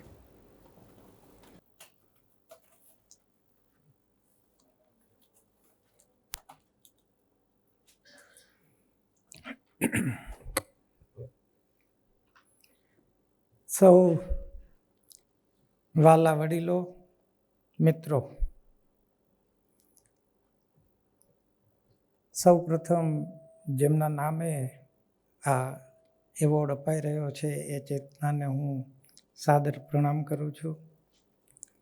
વિશ્વકોશ વર્ષોથી વિશ્વાસમાં જ છે અને કદાચ 2016માં એક સરસ મજાનો આવો જ એવોર્ડ અહીંયા મને આપીને આપ સૌએ પોંખેલો, પ્રોત્સાહિત કરેલો.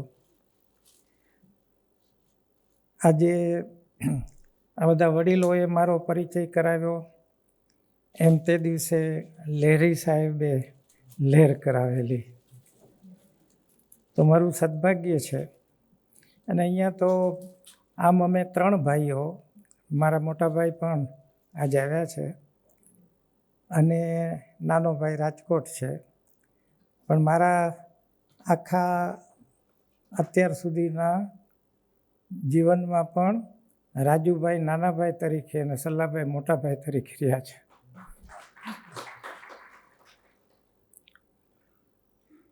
અહીંયા પ્રકાશભાઈ, એમણે બહુ સરસ મારા કામમાં પ્રકાશ પાડ્યો છે અને જરાક પ્રકાશભાઈથી જો બેટરીનું ફોકસ ફરી જાય તો અંજનાબેન પાછું મારા ઉપર નખાવી દે છે. આ બધા સાથે અને આપ સૌ સાથે પરિવાર ભાવ છે. બોરીસાગર સાહેબ મને એમ કે આ તમને એવોર્ડનું હતું ને એટલે હું આવ્યો, એટલે એ મારે એવોર્ડથી પણ વિશેષ છે. તો અહીંયા આજે એ બધા જે વડીલો હાજર છો એનો મારો રાજીપો વ્યક્ત કરું છું.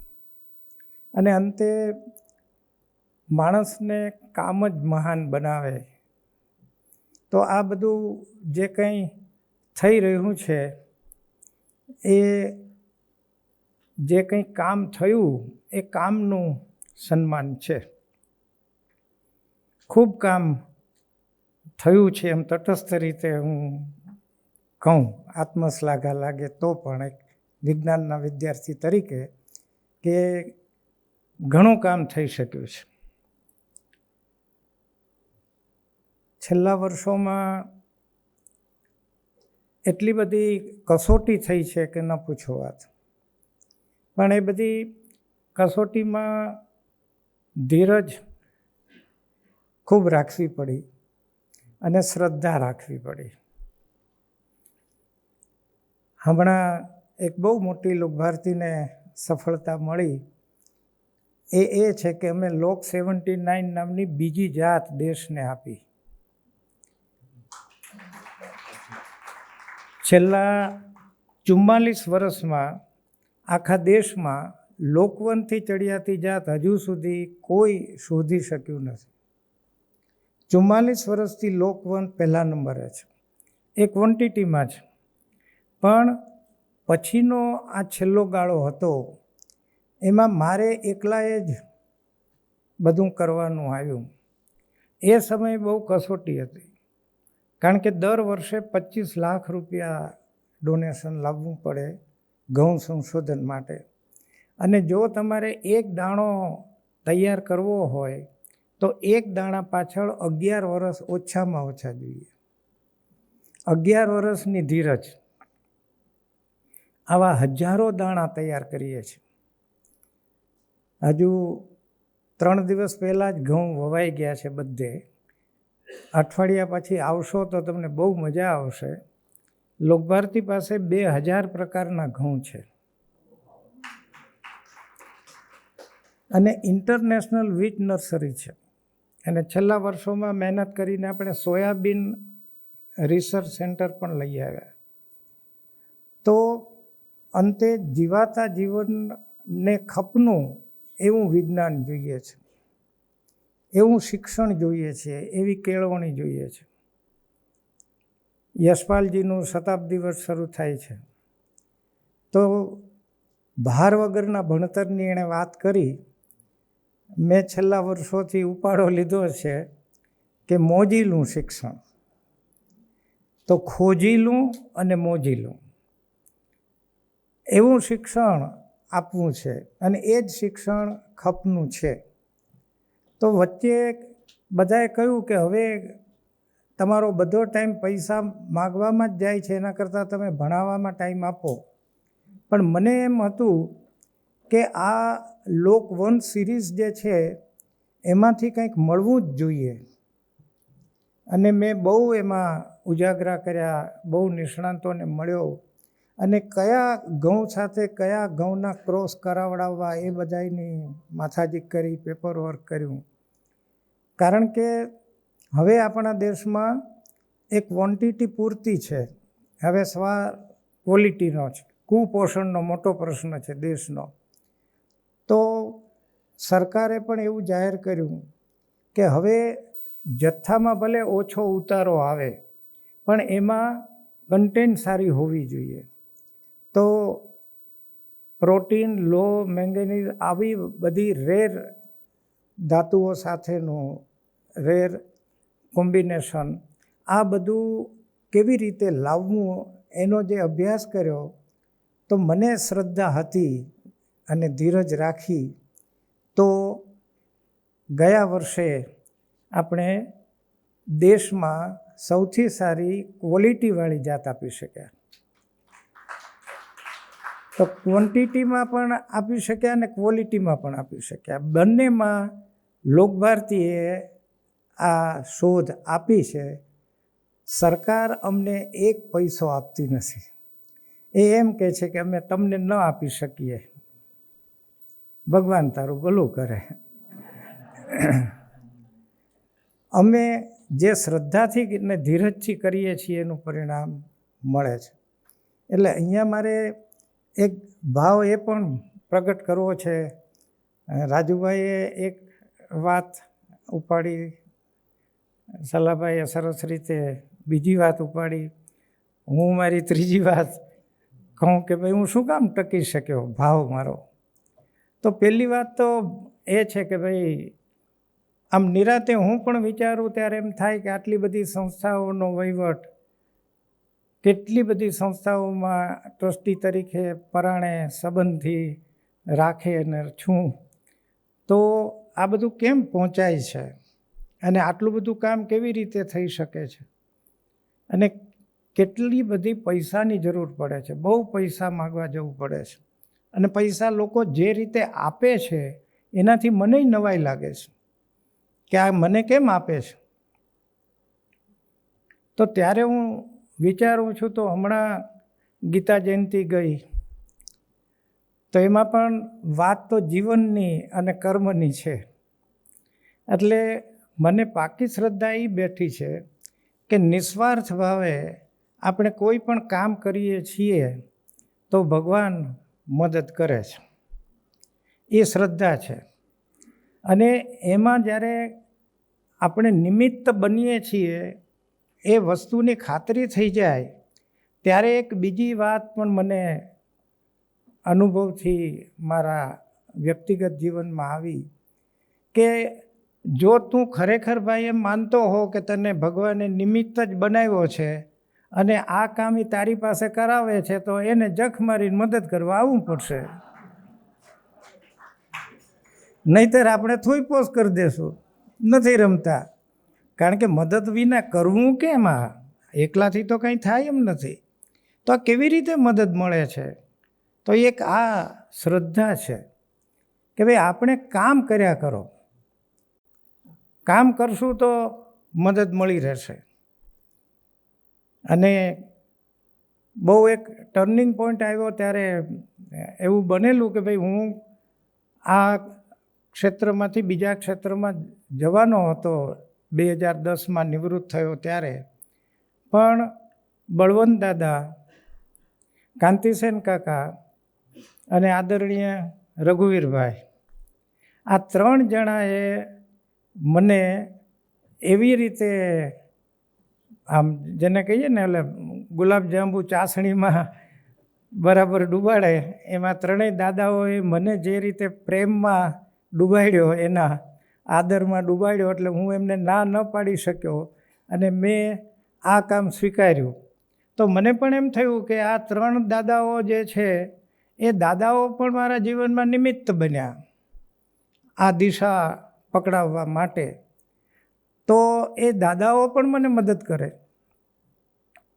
અને પછી જે કામ ચાલ્યા એ કામમાં એટલા બધા પ્રસંગો છે કે મારે સ્વીકારવું પડ્યું કે આ કોઈક મદદ કરે છે, કરી જાય છે. એટલી બધી સરસ મદદ મળ્યા કરી. આ કૃષિના કામ જોડે હમણાં અહીંયા ઉલ્લેખ થયો એ પ્રમાણે મોજીલું બાલ મંદિર, મોજીલી પ્રાથમિક શાળા, મોજીલી માધ્યમિક શાળા અને હવે મોજીલી યુનિવર્સિટી, એમ બાલ મંદિરથી લઈને યુનિવર્સિટી સુધીનું એક સંઘેડા ઉતાર કેળવણીનું યુનિટ તૈયાર કરી રહ્યા છીએ કે તમારે જરૂરી એવું બાળ મંદિરનું કામ કરવું હોય તો કેમ કરાય, એનો આ નમૂનો, માધ્યમિક શિક્ષણનો આ નમૂનો, યુનિવર્સિટીનો આ નમૂનો. આ બધાયનું પ્રધાન સૂત્ર શું છે? જીવનલક્ષી કેળવણી, જીવાતા જીવન સાથે જેનો સંબંધ છે તે.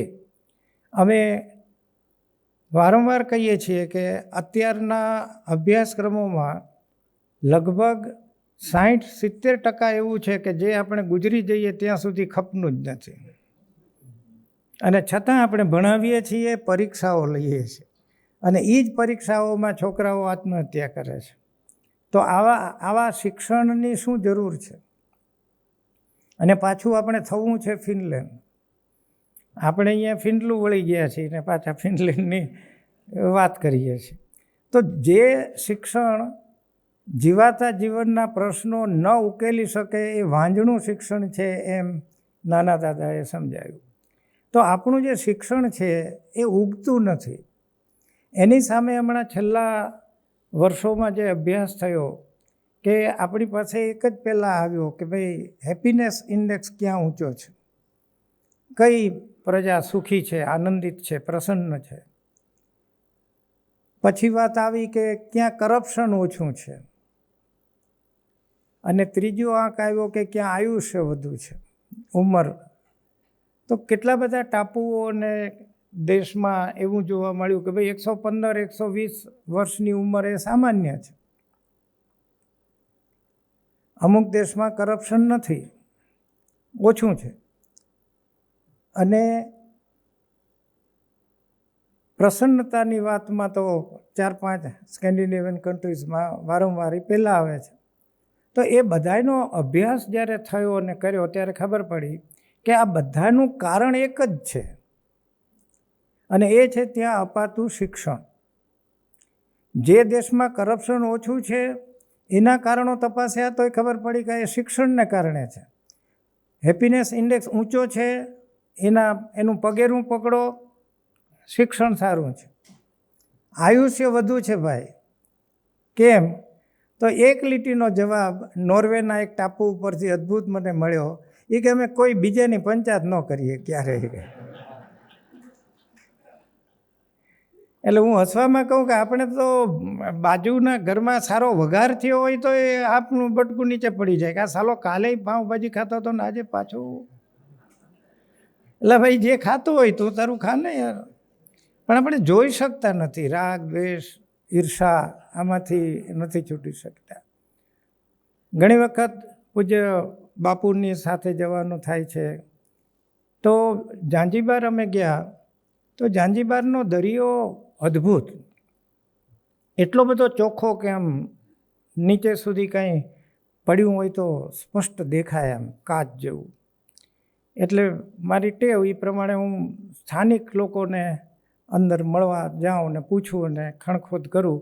એમાં એક બહુ સરસ જવાબ મળ્યો. મેં કીધું કે તમારા દરિયો આટલો બધો ચોખ્ખો છે અને અહીંયા ક્યાંય આટલું પ્રદૂષણ નથી, એનું કારણ શું?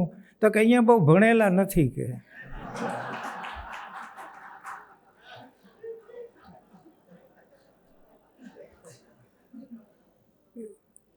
હું એને પગે લાગ્યો. મેં કીધું કે વાહ ગુરુ, ત્યાં કમાલ વાત કરી. એટલે આપણે કેવું ભણાવીએ છીએ કે જે પ્રદૂષણ કરે છે, જે ભ્રષ્ટાચાર કરે છે, જે દુઃખ આપે છે. તો તમે જુઓ કે આનું વિરુદ્ધ છે એ પણ તમે માર્ક કરજો કે જ્યાં ભ્રષ્ટાચાર વધુ છે ત્યાં શિક્ષણની ખામી છે, જ્યાં હેપીનેસ ઇન્ડેક્સ નીચો છે ત્યાં શિક્ષણની ખામી છે. આપણે સંતોષથી આનંદથી જીવતા શીખવાડતા જ નથી. એટલે યુનેસ્કોના રિપોર્ટમાં લખાયું અવર કોમન ફ્યુચર, જે બહુ મોટો દળદાર ગ્રંથ બન્યો, એના પહેલા પેજ ઉપર લખાયું કે આજની પ્રજાને સાથે મરતા આવડે છે પણ સાથે જીવતા નથી આવડતું. તો આ આજનો સૌથી મોટો પ્રશ્ન છે કે આપણને સાથે જીવતા જ નથી આવડતું. એટલે હમણાં જવાનું થાય બહાર ને બાળકો સાથે બેસીએ, શિક્ષકો સાથે બેસીએ, ત્યારે એમ કે ભાઈ આ યુક્રેન ને રશિયાવાળા શું કામ બાંધે છે? મેં તો સાચું કહું એને ખબર નથી. એ શું કામ બાંધે છે એને ખબર નથી, પણ એને બાંધવું છે મૂળ. તો આપણા શિક્ષણમાં આપણે સ્કિલ આપીએ છીએ પણ સંસ્કાર આપવાનું રહી જાય છે. અને સ્કિલ એટલી બધી આપી દઈએ છીએ અને સંસ્કાર નામે મીંડું. એટલે વિજ્ઞાન અને સંવેદના એ બંનેનો વિવેકપૂર્ણ સમન્વય થવાનું રહી જાય છે. એટલે કેવું આપણું વ્યવસ્થા તંત્ર થઈ જાય છે કે ભાઈ એક ટાયર ટ્રેક્ટરનું છે ને બીજું સ્કૂટીનું છે. હવે એ આપણું કેમ હાલે ગાડું? એટલે તમે જ્યાં જાઓ ત્યાં અસંતોષ છે. આપણે કોઈ પણ ક્ષેત્રમાં જઈએ ને તો કોઈ પણને વાત કરીએ, તમે ખેડૂતને પૂછો, લુહારને પૂછો, કડિયાને પૂછો, કોઈ પણને પૂછો, તો એ દરેકને કાંઈક ને કાંઈક અસંતોષ જ છે, કોઈ સંતોષની વાત કરતું જ નથી. તો આ જે પરિસ્થિતિ છે એના મૂળમાં અપાતું શિક્ષણ છે. તો પછી એમ થાય કે આ કેવા પ્રકારનું શિક્ષણ આપવું? તો મનુદાદાએ વારંવાર શીખવ્યું કે ભાઈ આપણે આ જે શિક્ષણ છે એ કેવું આપવું જોઈએ, એના નમૂના આપવાના છે. તો શરીર શ્રમનો મહિમા હોય, છેલ્લા માણસ સુધીની આપણે ચિંતા કરતા હોઈએ, શક્ય તેટલી પ્રાથમિક જરૂરિયાતો આપણે ત્યાંથી જ પૂરી થતી હોય. અમારે બહુ એવું થાય. અમારે પ્રકાશભાઈને સૌથી પહેલી વિઝિટમાં બહુ મારા માટે પ્રશ્ન થઈ ગયો હતો, કારણ કે અમારો પહેલો ડાયલોગ એવો થયો હતો, મને કે પણ તમારે લેબોરેટરી છે? મેં કીધું ના, મારે ઉકરડા બહુ સારા છે કીધું. અમે પ્રાથમિક શિક્ષણના પ્રયોગો પહેલાં એવું ઉકરડામાંથી જ કરાવતા. તૂટી ગયેલા સ્લીપર, કાચની શીશીઓ.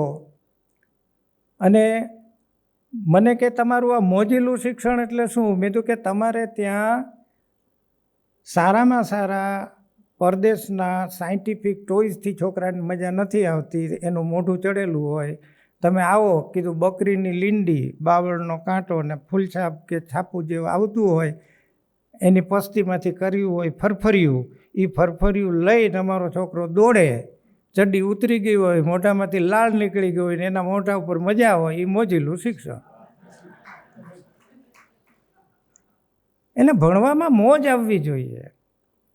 આપણે એને એસીમાં બેસાડો ને આ જર્મનીનું હેલિકોપ્ટર ને આ ફ્રાન્સનું ફલાણું ને, એટલે ભાઈ એમાં એને નથી મજા.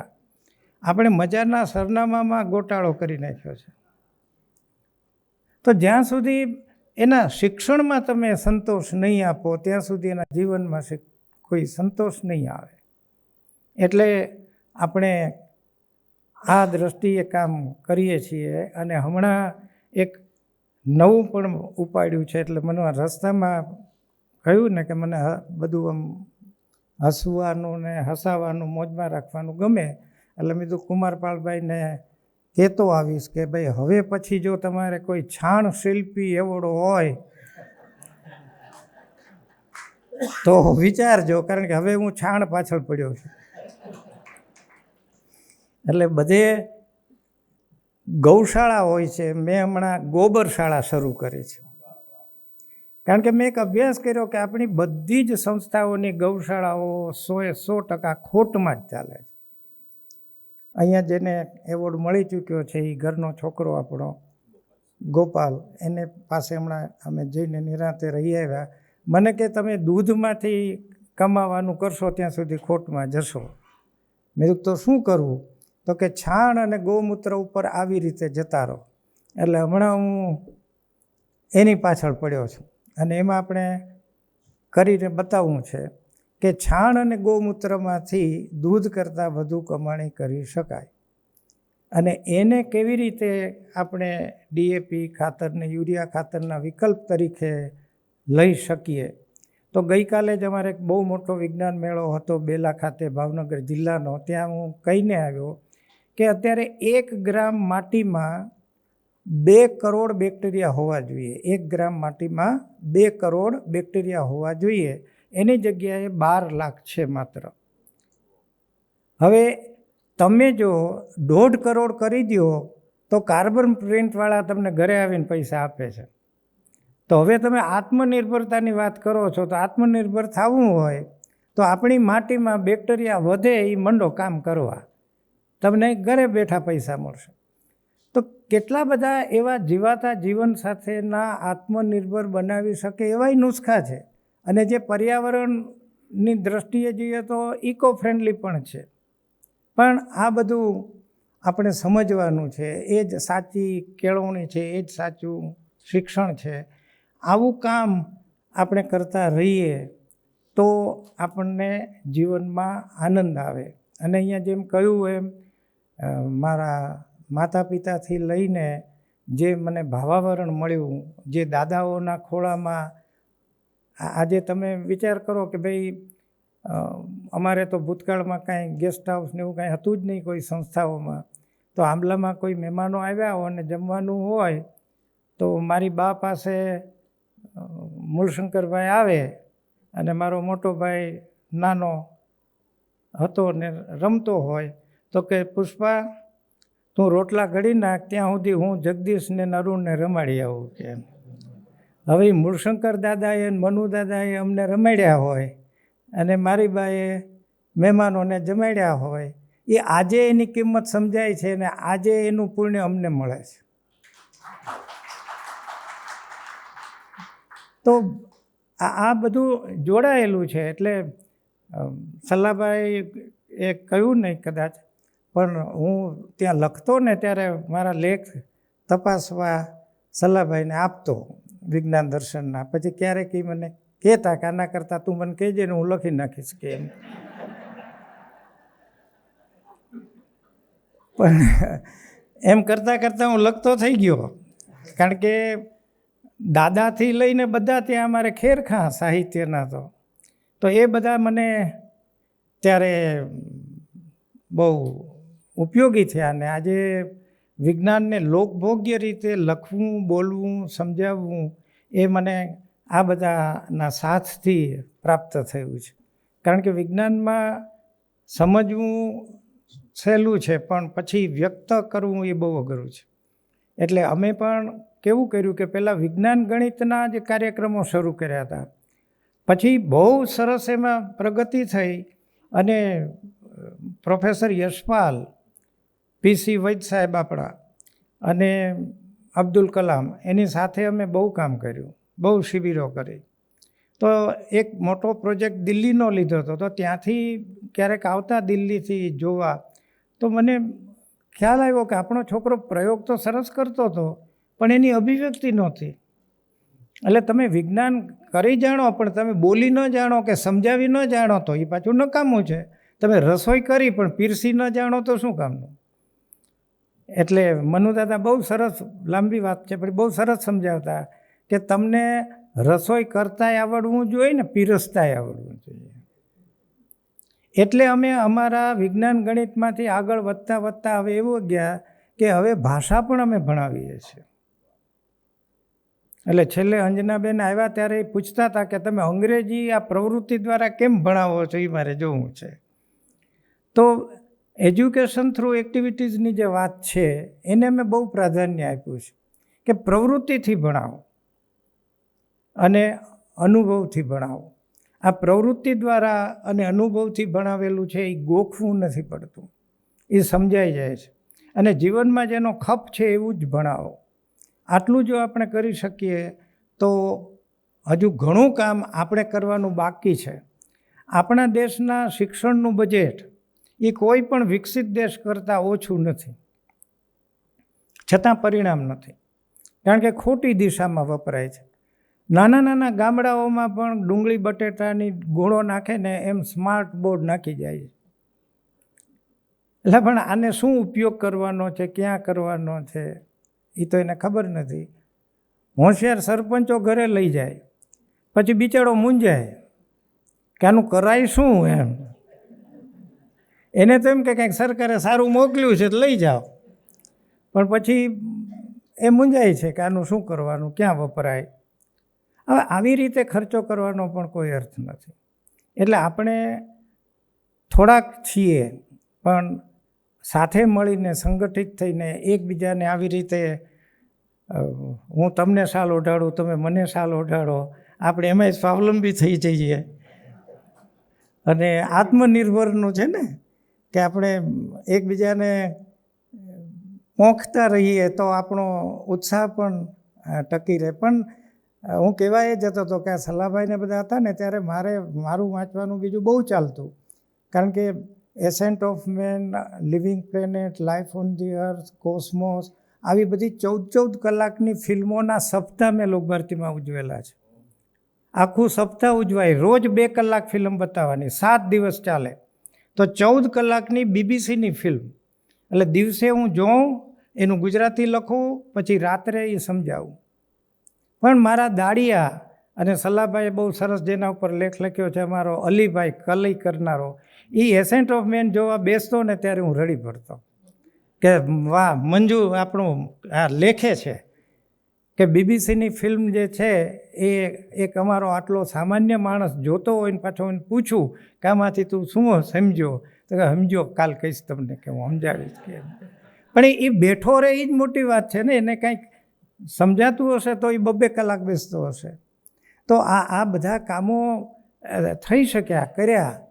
અને જે કાંઈ સારું છે, ઉપયોગી છે, એ લાવીને ત્યાં મૂક્યું. પણ ત્યારે હું કહેતો કે ભાઈ મને એટલો ટાઈમ નથી, પણ મને તમે 1-2 સારી ચોપડી આપો, જે આ વખતે નવલકથામાં કે ગુજરાતીમાં કે એમાં થઈ હોય.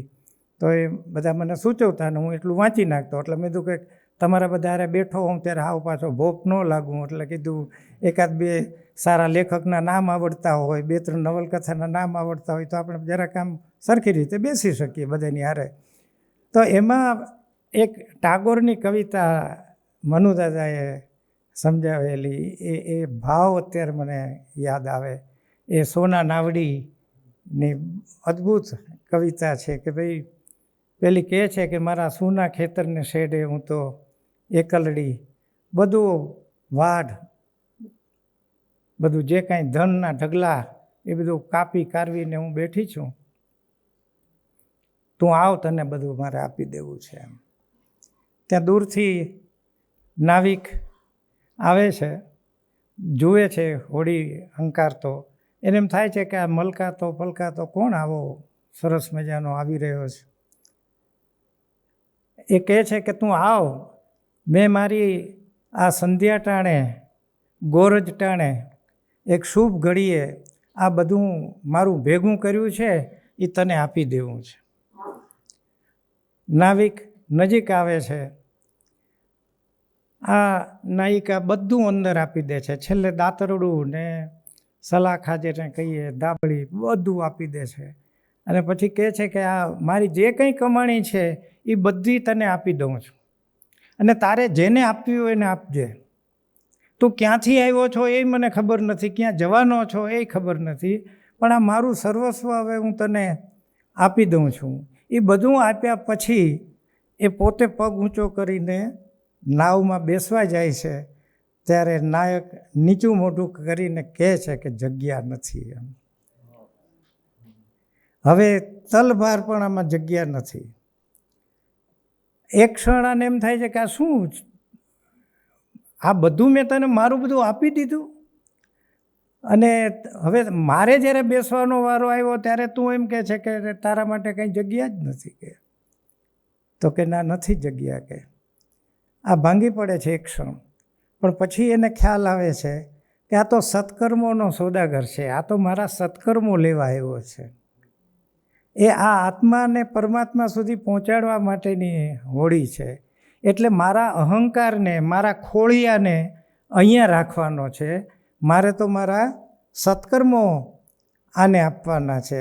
અને એ સત્કર્મો લઈને હસતા મોઢે નીકળે છે ત્યારે નાયિકાને પછી રંજ નથી, એને આનંદ છે. એને કોઈ પણ પ્રકારનું પછી દુઃખ નથી રહેતું. એને એટલો જ આનંદ છે કે મેં કાંઈક એવું સત્કર્મ તો કર્યું કે તારે મારી પાસે લેવા આવવું પડ્યું.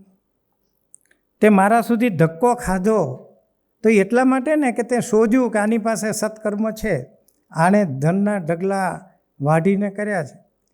મને એમ પણ થાય કે કદાચ આપણો કાનુડો ગોપીઓ પાસે ઓલા રાહ જોતો ને કે મારું માખણ ચોરે, મારું માખણ ચોરે, પણ કદાચ વાસ્તવમાં એ પણ જેણે જેણે સત્કર્મો કર્યા હતા ને એનું માખણ લેવા જતો હતો.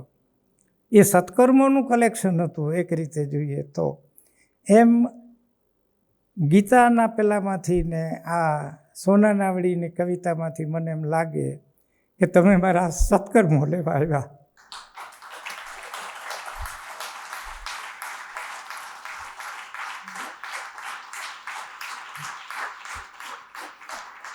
આમાં અરુણ ક્યાંય નથી.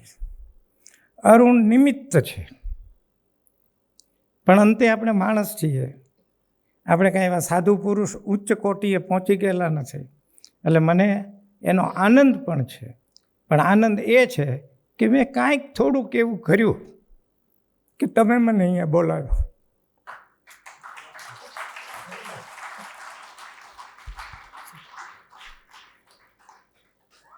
બસ, આભાર.